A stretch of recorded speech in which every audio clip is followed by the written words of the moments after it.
You are watching Access LaPorte County, Channel 97.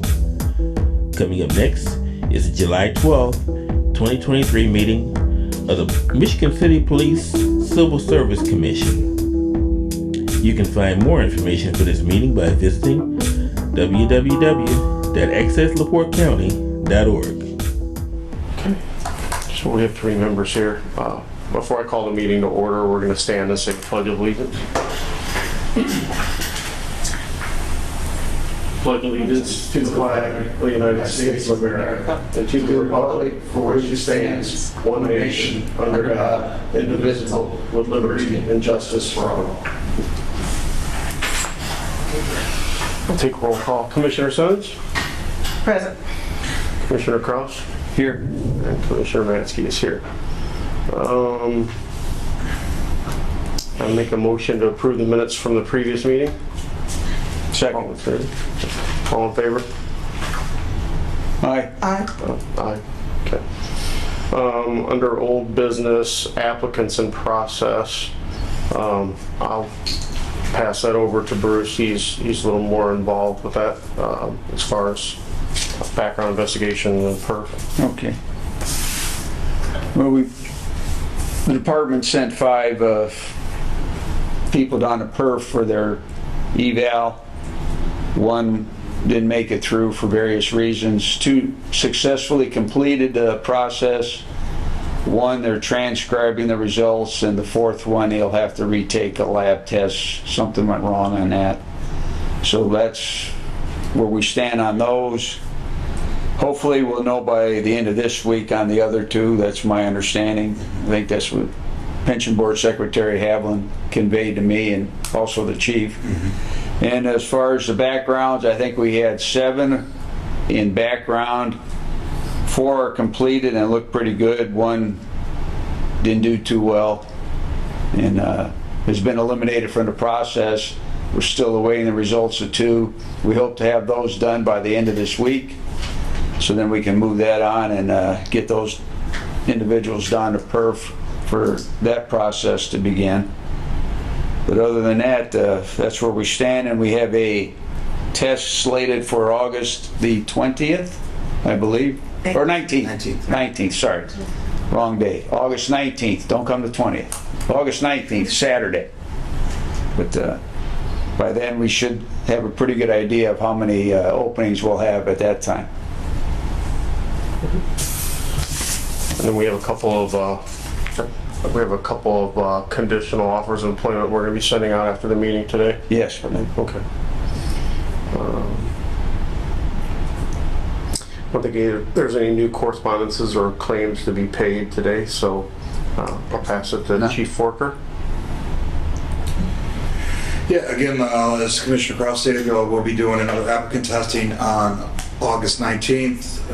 With that, we have coordinated with the Northwest Indiana Ministers Conference and Goodwill, are helping and conducting some study sessions to help possible applicants prepare for the test.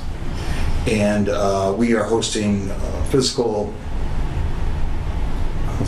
testing or PT testing preparation sessions as well to go along with that. So if you follow our Facebook page, our social media page, they're showing, there's a link there to register with Goodwill. Those are typically on Tuesday evenings. I believe it's 6 to 8 p.m. And then we are hosting on Wednesday evenings here at the Michigan City Police Department from 5:30 till 8, and that includes both physical and study sessions. So again, just to help applicants understand, number one, what's on the test, right, what to expect when they arrive for that testing date, and then also, again, the physical assessment to help them prepare for that physical assessment as well. So as you guys know, we typically see several applicants either not pass the written or pass the written and then don't pass the physical agility. So, we're just hoping, obviously, to do our part with our community partnerships. Just, again, get some good qualified applicants.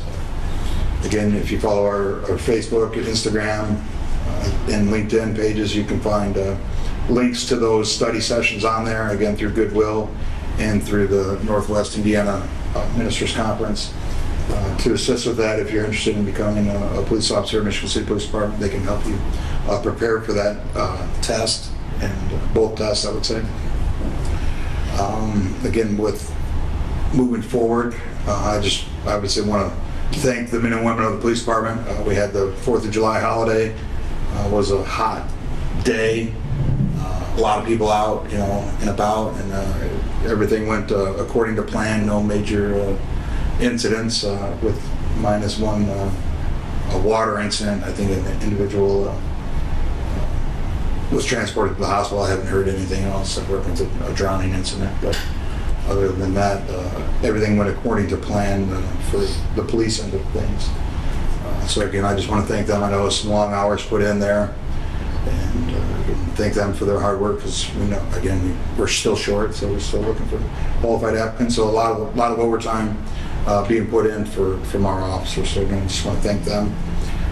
August 1st, we are having Michigan City Police Department National Night Out from 5 to 8 p.m. at Pullman Field. We'll be doing a bicycle ride from Pullman Field down the Singing Sands Trail towards County Line and then back to Pullman. There'll be entertainment and activities for any and all that want to come join us, again, between 5 and 8 p.m. on the 1st. Kind of just a little pop-up block party, just to get us out in the neighborhood and meet some of the people in the community.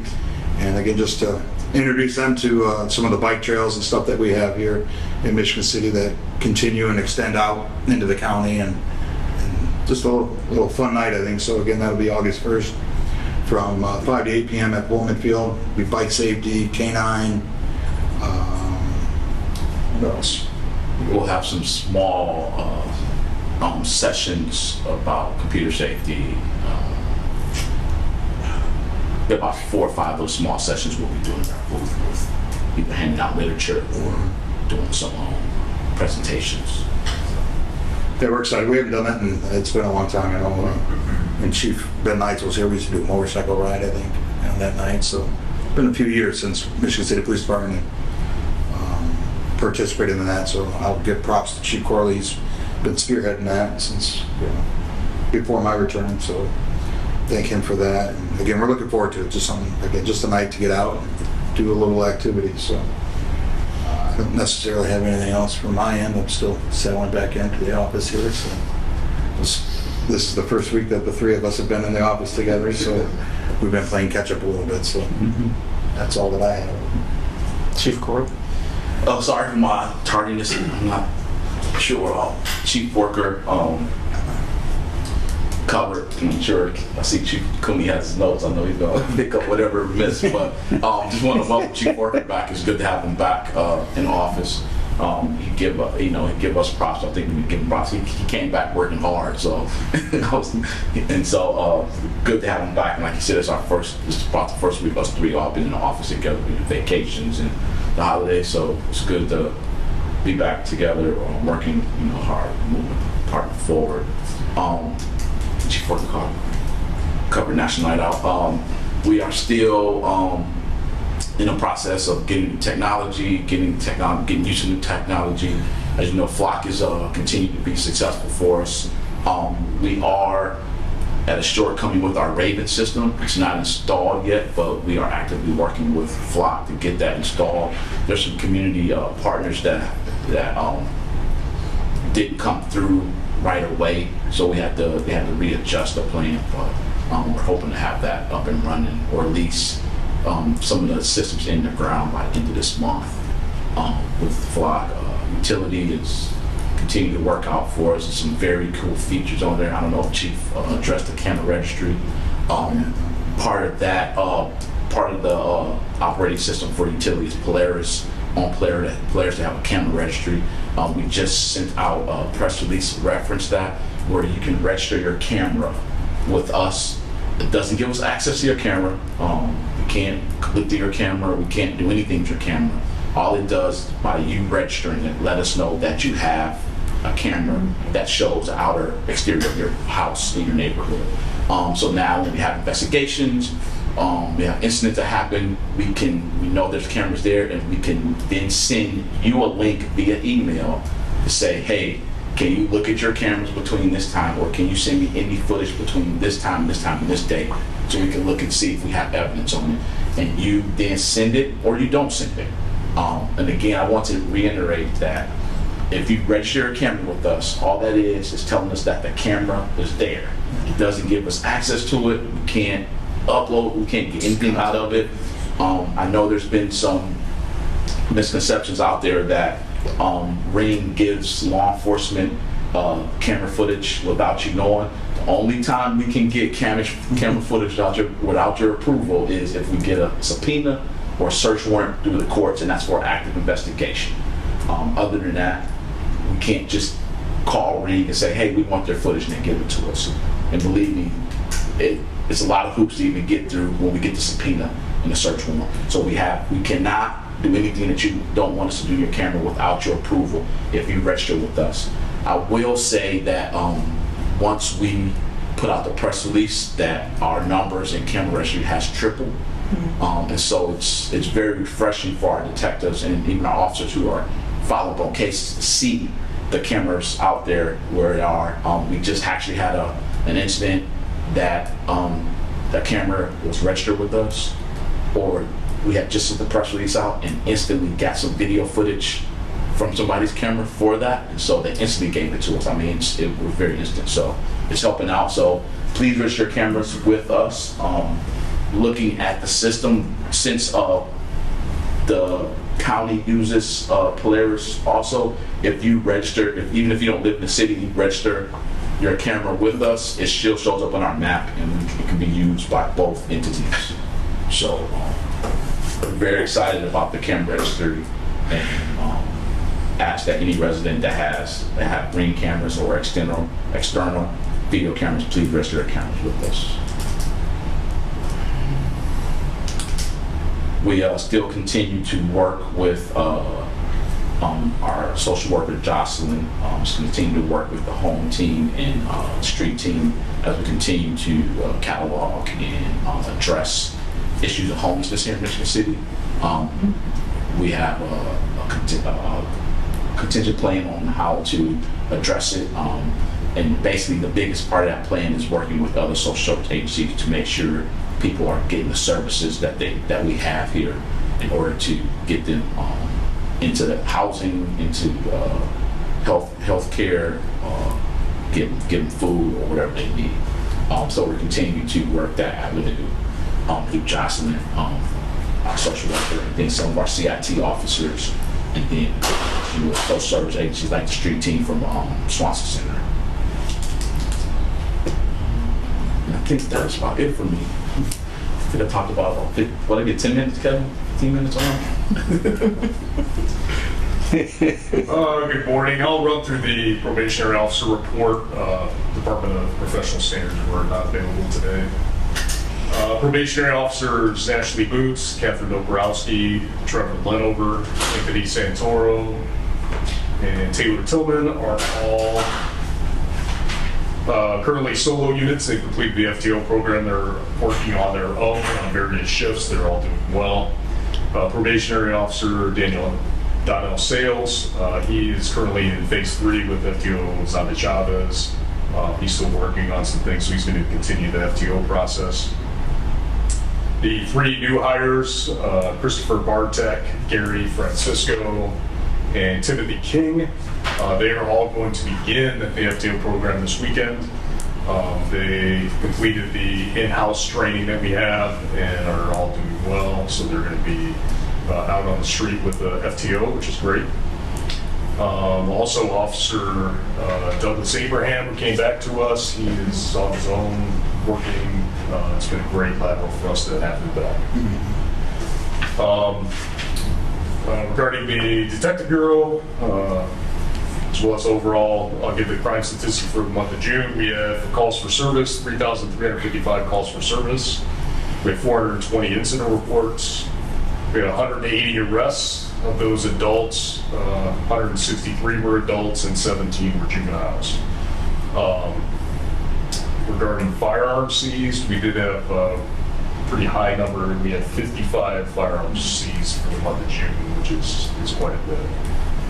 Our officers and detectives are out working continuously. We've had several shooting investigations that, with Flock and the new camera registries and everything else, they're getting leads quicker, they're solving crimes faster, and it's all working together with all of our divisions, patrol divisions, detective bureau, the drug unit, and also FAST and the warrants division. So everything's working cohesively and working really well.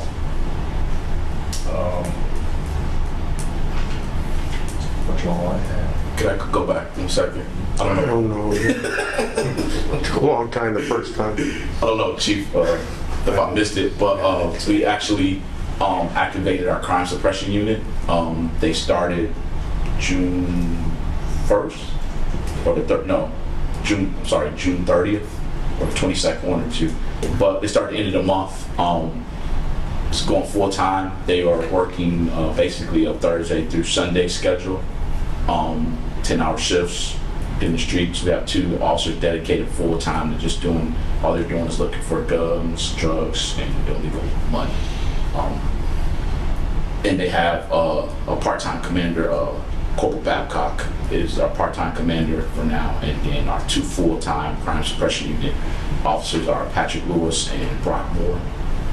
Like I said, they've only been out barely a month doing their detail, and within a week or two, they've already spearheaded a big investigation that seized multiple guns, firearms, paraphernalia, money, and resulted in probably 6+ arrests of people on violent crimes. So they're working out very well for us. We're hoping to add to them another full-time here as our numbers get up. But here's a unit that's going to help with that, some of that proactive policing that we want to be able to do, but sometimes we can't do because of our numbers and officers just going to calls for service, running overtime shifts, and all that.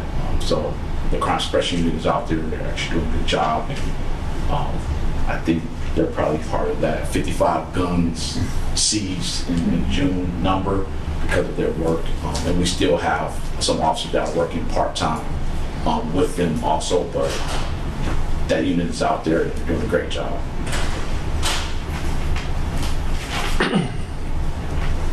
Leslie, you have anything? Yes, I do.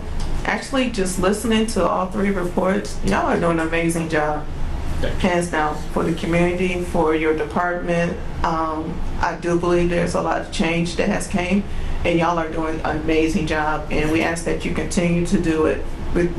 Just from your report, it's looking good for the city. Thank you. Thank you.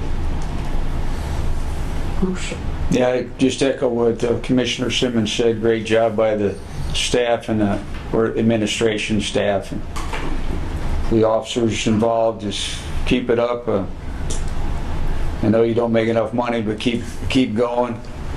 And we'll get you the help as quick as we can. We got them coming. They can just pick. Well, never mind, I won't add that. They just keep going, we'll be fine. And very proud of the men and women of this department, and I mean, I don't think anybody could ask for any more out of you. Congratulations, and hopefully you'll see it resulting in your paycheck every 2 weeks.